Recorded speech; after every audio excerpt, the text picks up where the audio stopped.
Si yo le dijera a un maestro o maestra de yoga que el yoga consiste en 15 ramas o pasos y no en 8, seguramente me mentarían la madre. Me dirían con toda seguridad que el Ashtanga Yoga o yoga de las 8 ramas fue descrito por Patanjali en los Yoga Sutras y que ese es el camino del yoga desde hace miles de años. Y la verdad es que tendrían razón en todo, pero estarían juzgándome y mentándome la madre basándose en su propia ignorancia.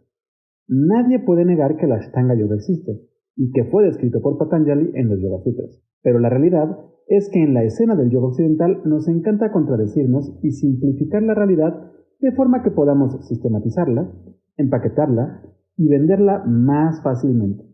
A fin de cuentas, entre más simple sea el yoga, será más fácil decirnos expertos o expertas en el tema y poder crearnos esa idea de que somos seres superiores a las demás personas.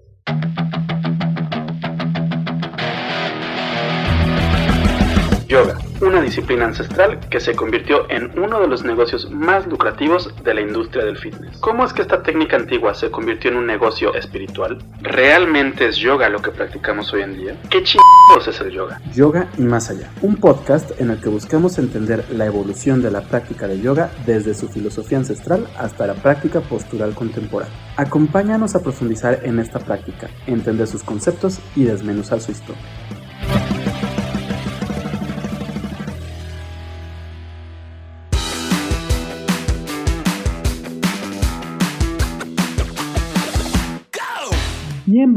Bienvenido a Yoga y Más Allá, el podcast de Yoga Nidra MX, en el que buscamos diseccionar la filosofía e historia del yoga para poder llevar una práctica más informada y libre de apropiación cultural. Yo soy Rodrigo Delgado y en este episodio quiero hablarte sobre el yoga upanishádico, o mejor dicho, los yogas de los Upanishads. Y es que debes saber que la filosofía y práctica del yoga descrita en los Upanishads tiene poco o nada que ver con la visión que tenemos en la escena del yoga occidental. ¿Y por qué empecé hablando de un yoga de 15 ramas? Bueno, porque en los Upanishads se proponen una gran variedad de sistemas de yoga y uno de ellos es el de 15 pasos. En los próximos minutos voy a llevarte por un breve recorrido a través de los yogas propuestos en los 20 Yoga Upanishads, buscando abrirte la curiosidad y que leas los textos completos. Acompáñame en este breve recorrido a través del yoga upanishádico. Los Yoga Upanishads. En las certificaciones de yoga, les encanta vendernos la idea de que el yoga nació en los Vedas y que siglos después se empezó a desarrollar de una forma muy escueta en los Upanishads. Nos dicen que los Upanishads son 108 textos sagrados en los que se describe la doctrina Vedanta y que por lo mismo se empieza a ahondar en el yoga como una disciplina espiritual. Y aunque esto es verdad, únicamente nos están dando una breve visión de la realidad. Primero, debes saber que existen un sinfín de textos a los que podemos llamar Upanishads y existen diferentes listas en las que se habla de la existencia de 20, 200 o hasta 1000 Upanishads. Sin embargo, existe un texto considerado Upanishad en el que se habla de la existencia de miles de Upanishads, pero de los cuales únicamente 108 son de interés, y que de esos 108 solo 10 son indispensables. Me refiero al Muktika Upanishad, el texto que definió el canon al que tanto nos acatamos hoy en día. Los Upanishads dentro de este canon suelen dividirse en diferentes categorías dependiendo del tema o la visión de los mismos. De esta forma, existen los Upanishads mayores, que son los que resumen toda la doctrina Vedanta, los Sanyasi Upanishads, que son los dedicados a la renuncia, los Shaiva Upanishads, que son los que toman a Shiva como deidad principal, y los Yoga Upanishads, que hablan del yoga en sí. Existen otras categorías, pero si quieres conocer más al respecto, te invito a escuchar el episodio que subí justamente sobre los Upanishads. El punto aquí es que existen 20 textos en los que se empieza a describir la práctica del yoga clásico, pero estos textos no son necesariamente tan antiguos como nos los cuentan en las clases de yoga. De hecho, al igual que con la mayoría de textos sánscritos tradicionales, se desconoce la fecha en la que fueron escritos o compuestos. Esto se debe a que a lo largo de la historia se han encontrado diferentes manuscritos de todos estos Upanishads, manuscritos que pueden ser una copia casi exacta entre sí y a los que solo se les cambian algunas expresiones gramaticales o también que son radicalmente diferentes entre ellos. Por lo tanto, poder dar con una fecha exacta de la composición de los textos es una tarea prácticamente imposible. Hoy en día se especula mucho sobre la fecha en la que se escribieron todos estos textos. Hay quienes creen que varios de los Yoga Upanishads se escribieron en el mismo periodo que el Mahabharata, es decir, hacia el siglo III antes de nuestra era. pero una mayoría asegura que estos Upanishads se compusieron en algún punto entre el año 100 a.C. y el 1100 de nuestra era, es decir, en un periodo de 1200 años. Por si fuera poco, académicos como James Malleson creen que algunos Yoga Upanishads fueron además adaptados en algún punto del siglo XIII para incorporarles las ideas del Hatha Yoga de la subtradición hindú Natha. Como dato curioso, todo el Hatha Yoga y conceptos tántricos dentro del mismo derivan principalmente de esta subcorriente. Entonces, los Yoga Upanishads no son textos tan antiguos como nos hacen creer en las certificaciones de yoga. Esto nos demuestra que en las diferentes tradiciones que practicaban yoga, varias rechazaban las enseñanzas de Patanjali. Esto lo digo porque se proponen caminos muy diferentes a los que propone Patanjali en los Yoga Sutras. Aunque claro, también encontraremos algunos textos que sí retoman las enseñanzas de aquel sabio. Como ya lo mencioné, existen 20 Yoga Upanishads que describen la práctica del yoga como tal. Pero existe un Upanishad que no se encuentra catalogado como Yoga Upanishad, pero en el que se da inicio con la práctica del yoga. El Katha Upanishad. El Katha Upanishad es uno de los Upanishads mayores, y en él se narra el encuentro entre Nachiketa, un joven sacrificado por su padre, y Yama, el dios de la muerte. Al llegar al reino de Yama, el joven Nachiketa se ve forzado a esperar 3 días sin agua y sin comida, porque el dios no se encontraba en sus aposentos. Al ver que la visita lo había estado esperando por tanto tiempo, el dios decide concederle 3 deseos, y ante la oportunidad, el único deseo del joven fue que le respondiera una duda. Nachiketa dijo: hay una duda que surge en mí cuando muere un hombre. Algunos afirman que su alma también muere, y otros dicen lo contrario. Esto me gustaría conocer. Si tú me lo muestras, este es mi tercer deseo. La muerte respondió: en este punto, incluso los dioses han dudado. No es un tema fácil de comprender. Te ruego que escojas otro deseo. Oh Nachiketa, no me obligues a responder. Mas Nachiketa replicó: ciertamente en este punto incluso los dioses han dudado. Con toda seguridad, pues, no hay otro deseo mejor que este.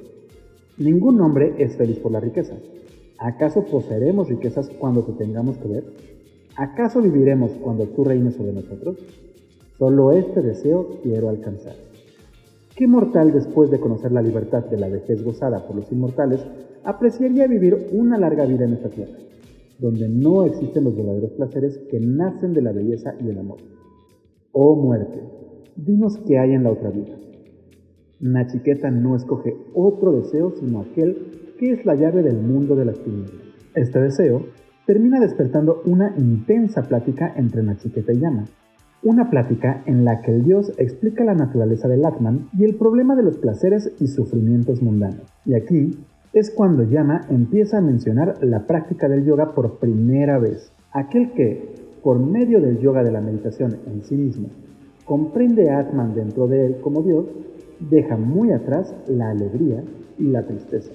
No solo menciona la práctica por primera vez, sino que de acuerdo a académicos como Paul Dessen, empieza a mencionar algunos elementos de la misma práctica. Aquí es importante mencionar que el Katha Upanishad no es considerado dentro de los Yoga Upanishads porque realmente no profundiza en la práctica del yoga como tal. De hecho, solo la menciona brevemente. Sin embargo, la práctica del yoga sí se describe a profundidad en varios de los Yoga Upanishads. De hecho, algunos de estos textos podrían ser considerados como manuales de yoga. Como ya lo mencioné, existen un total de 20 Yoga Upanishads. Algunos de ellos son muy cortos y muchos otros son muy extensos. Por lo mismo, hablar a profundidad de cada uno de ellos nos tomaría muchísimo tiempo. Y para que no se vuelva muy tedioso este episodio, lo que haré es enfocarme en 4 preguntas principales. ¿Qué es el yoga? ¿Qué sistema de chakras proponen? ¿Cómo es el camino del yoga que proponen? ¿Es igual al Ashtanga Yoga Patanjálico o tiene diferencias? Así que empecemos. ¿Qué es el yoga de acuerdo a los Upanishads? El Hamsa Upanishad habla sobre la relación entre Hamsa y Paramahamsa. Hamsa se ha traducido por siglos como cisne, aunque ahora se sabe que es más bien un ansar indio, y en algunos Upanishads se usa para referirse a lo que hoy conocemos como Atman, es decir, la esencia o el alma. Y Parama es un término que suele usarse para referirse a lo supremo. Por lo tanto, en el caso de este Upanishad, El Paramahamsa vendría siendo el Brahman, es decir, la esencia universal o Dios. El punto es que de acuerdo al Hamsa Upanishad, el yogi que logra entender la naturaleza del Hamsa y Paramahamsa obtendrá bienaventuranza y salvación, y a partir de ahí empieza a esbozar algunas técnicas que derivan en la ciencia del yoga y que les permitirá alcanzar ese conocimiento.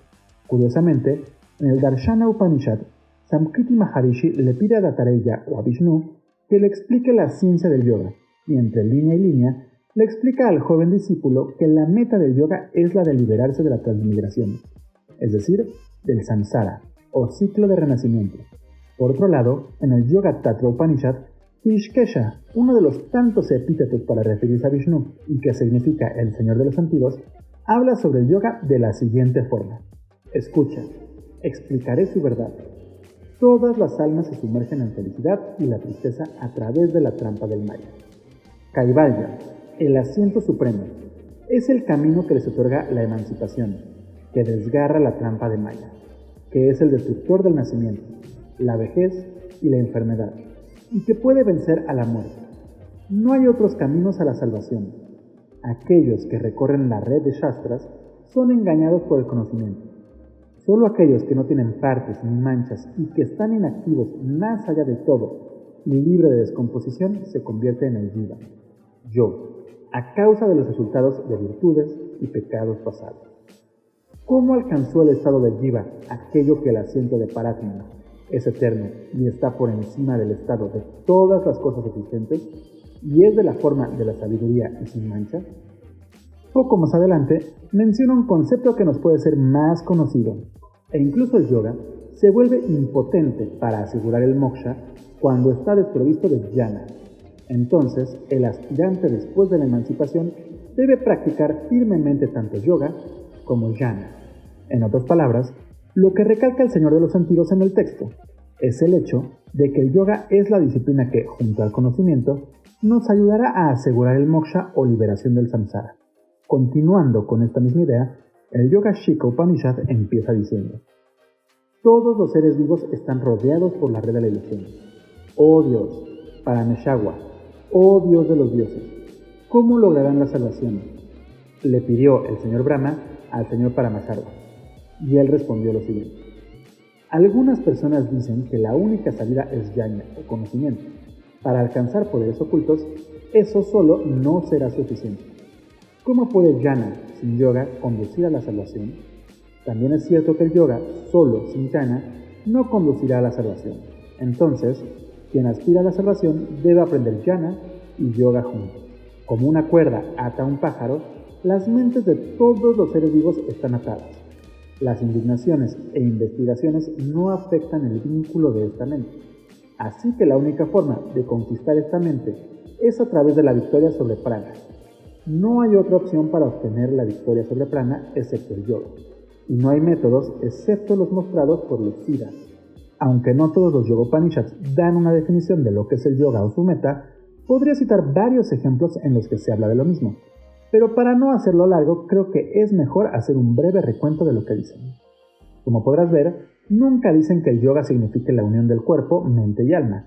De hecho, esa definición nació en los años 30 cuando la YMCA abrió programas de apoyo al yoga postural. Y surgió porque esa era la filosofía de la misma YMCA, porque el lema de la organización es o era Spirit, Mind, Body. Espíritu, mente, cuerpo. Entonces, ¿qué es el yoga de acuerdo a los Upanishads? De acuerdo a la filosofía upanishádica, vivimos en un mundo de ilusión al que llamamos Maya. Todos los seres vivos estamos permeados por Atman o Hamsa, es decir, el alma. Pero esta alma es inmortal y se encuentra condenada, por decirlo así, al samsara, es decir, a transmigrar de cuerpo en cuerpo durante toda la eternidad. Y el yoga, junto al jnana o conocimiento, es la herramienta que nos permitirá salvarnos del mundo de Maya o liberarnos del samsara, es decir, fusionarnos con el Brahman o con Paramahamsa, convirtiéndonos en uno con el universo. A raíz de esto, los 20 Yoga Upanishads retoman diferentes caminos del yoga. Sin embargo, a grandes rasgos, podemos decir que la mayoría, si no es que la totalidad de esos caminos, hablan de la importancia de la renuncia y del conocimiento del Brahman para poder alcanzar la liberación o moksha. ¿Y cómo podemos alcanzar ese conocimiento? a través de la contemplación, es decir, realizando una práctica de yoga principalmente meditativa que nos permita alcanzar el samadhi o iluminación.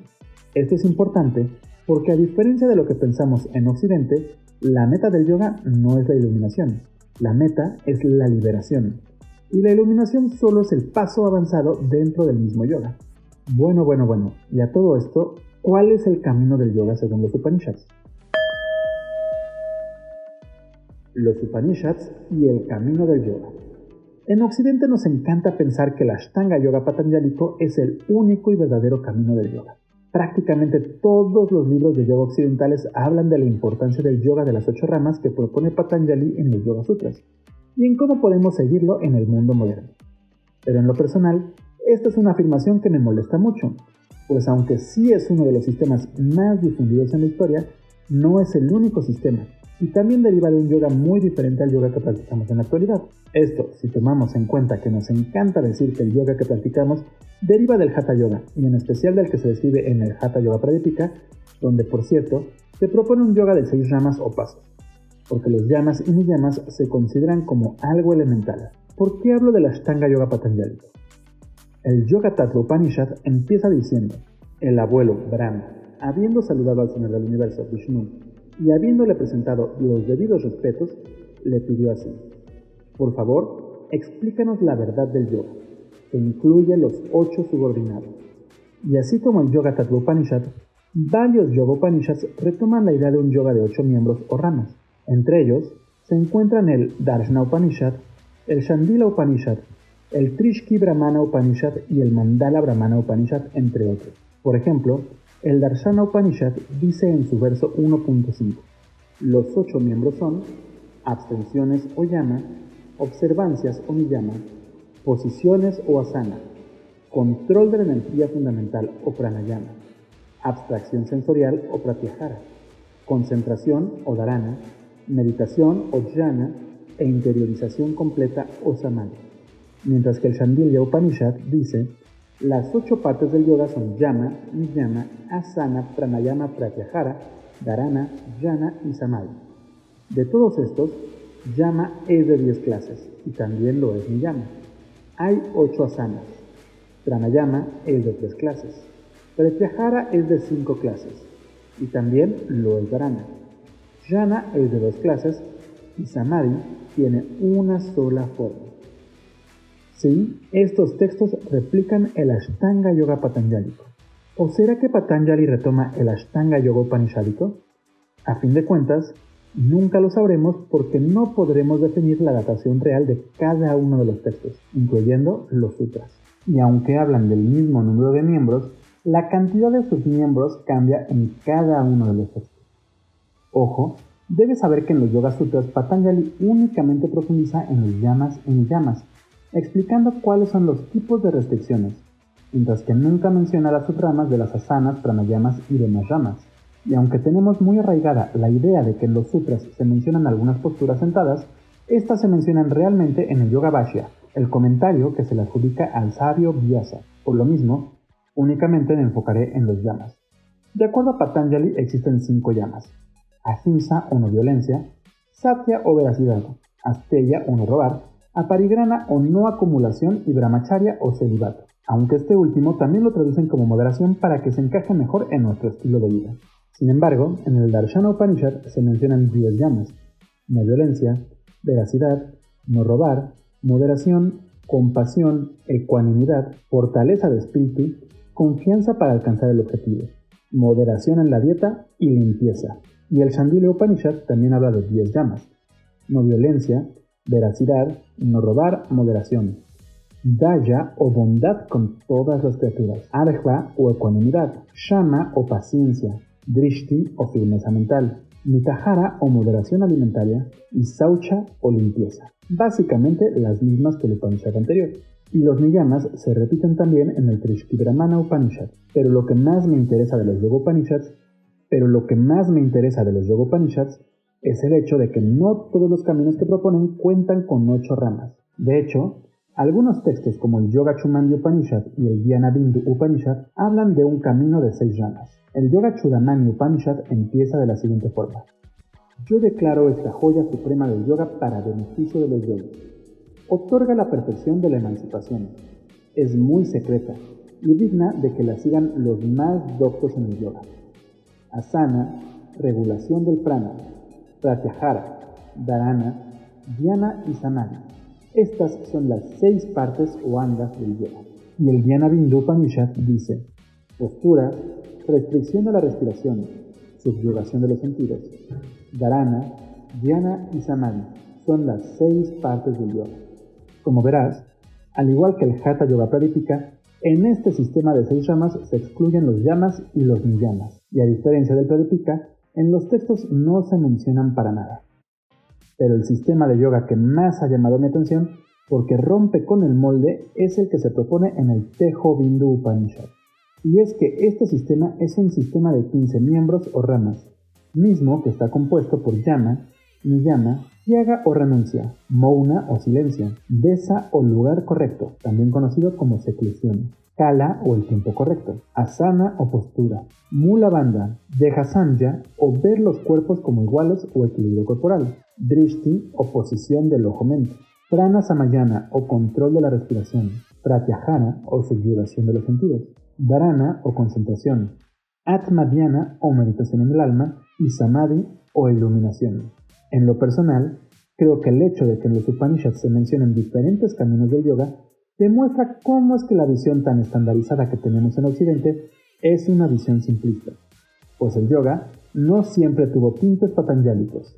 De hecho, el método de Patanjali fue cuestionado y rechazado por filósofos y renunciantes. Por ejemplo, Adi Shankara, un representante de la filosofía Advaita Vedanta, es decir, Vedanta no dualista, del siglo IX, cuestionó repetidamente el método de 8 ramas de los Yoga Sutras, pues la visión de Patanjali era, según él, dualista. El filósofo tántrico Abhinavagupta también cuestionó a Patanjali en el siglo X, y así como ellos, hubo muchos otros pensadores que criticaron ese camino de 8 ramas desde el punto de vista de los sutras. Pero si los sutras no fueron el canon del yoga, y si el Hatha Yoga medieval reconoce principalmente un yoga de 6 pasos, ¿por qué amamos tanto a Patanjali en el nuevo yoga moderno? Esto se debe a que a finales del siglo XIX, la sociedad de la India colonizada por Inglaterra veía con malos ojos a los Hatha Yogis, que eran quienes predominaban en aquel entonces. Esto fue gracias a la rebelión de los sannyasis, revuelta de la que hablaremos en otro episodio. Por lo mismo, cuando surgió el neohinduismo, encabezado principalmente por Vivekananda, se retomó el yoga de Patanjali como una forma de crear identidad nacional en la cara de la lucha de la independencia de la India. Como podrás ver, el yoga de los Upanishads, al igual que el de los sutras y el Hatha Yoga Pradipika, es muy diferente al sistema que hemos desarrollado en Occidente. Es diferente porque la función del yoga no es alcanzar la unión, sino la liberación, y porque el camino del yoga no es siempre el que tanto amamos, es decir, el Ashtanga Yoga. Pero hay otro concepto que se me hace realmente interesante y que vale la pena retomar. Me refiero al tema del cuerpo sutil y en especial el tema de los chakras.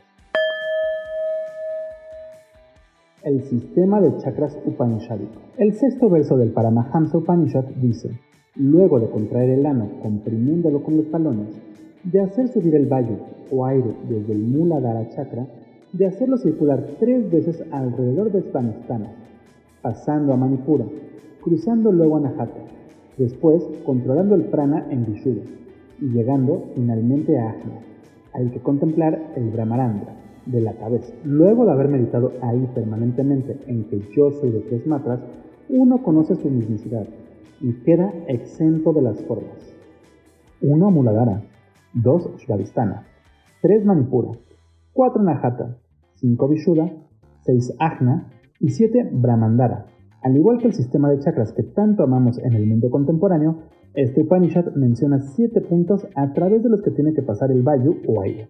Sin embargo, el 7º punto, Brahmandara, no es realmente un chakra, sino una apertura en la coronilla, a través de la que sale el alma al morir. De esta forma, el Brahmarandra es el punto a través del que entra la iluminación cuando alcancemos el Samadhi. Entonces, este Upanishad, al igual que un gran número de textos antiguos, propone un sistema de 6 chakras y una abertura del alma. Siguiendo con esta idea, el Yoga Kundalini Upanishad dice: hay 6 chakras.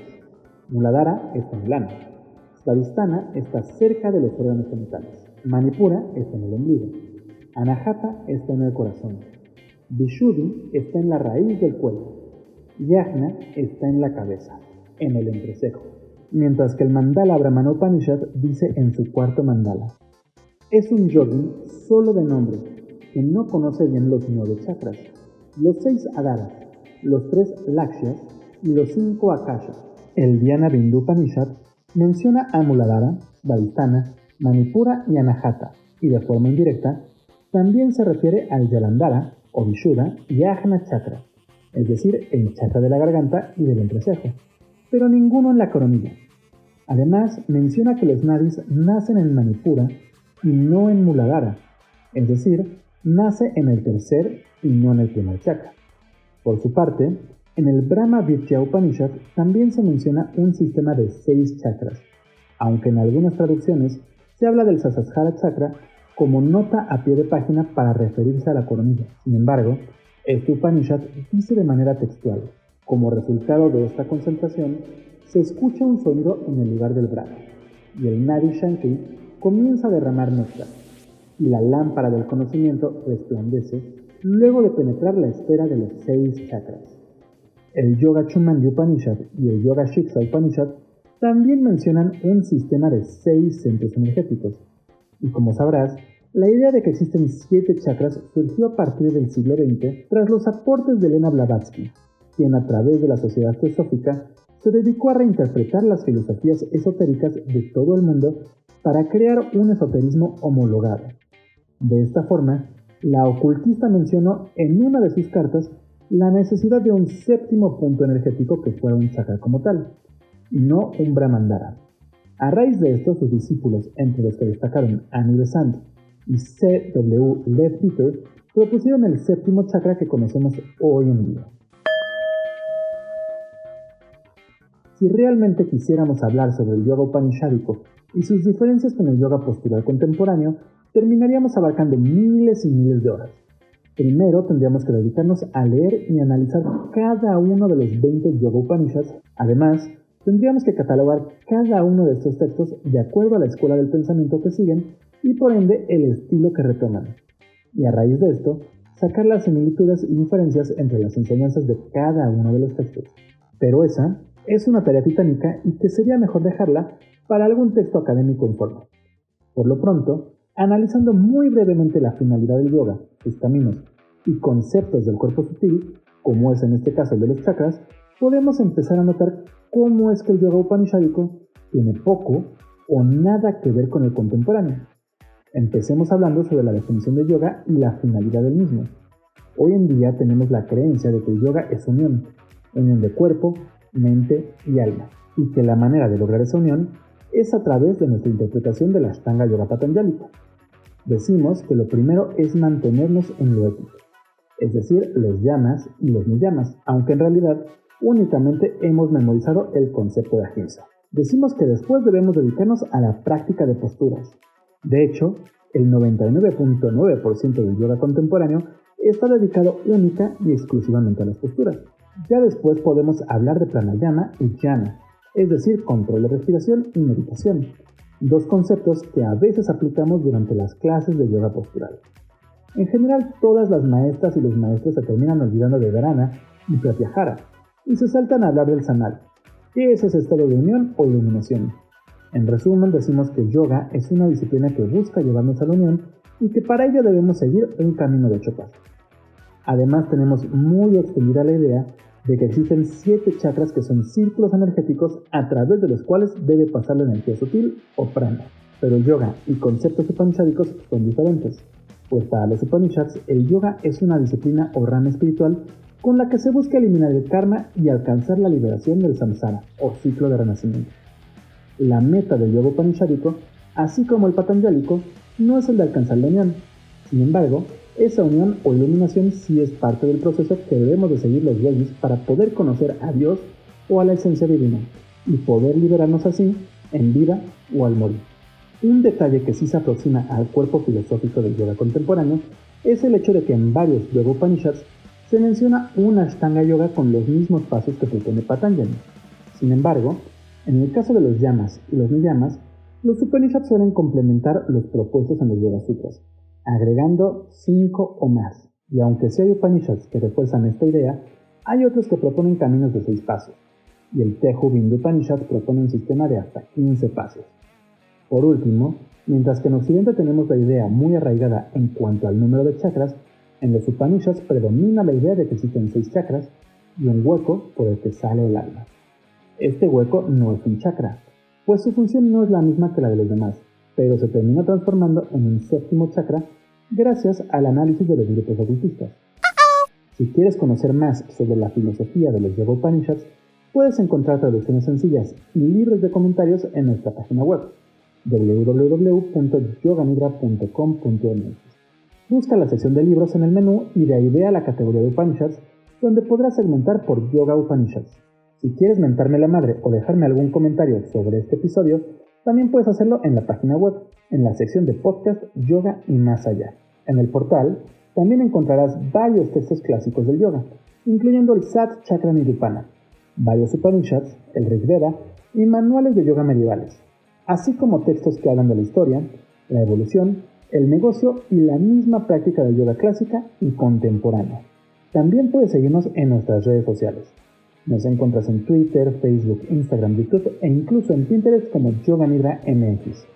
Yo soy Rodrigo Delgado y te espero en el próximo episodio de Yoga y Más Allá.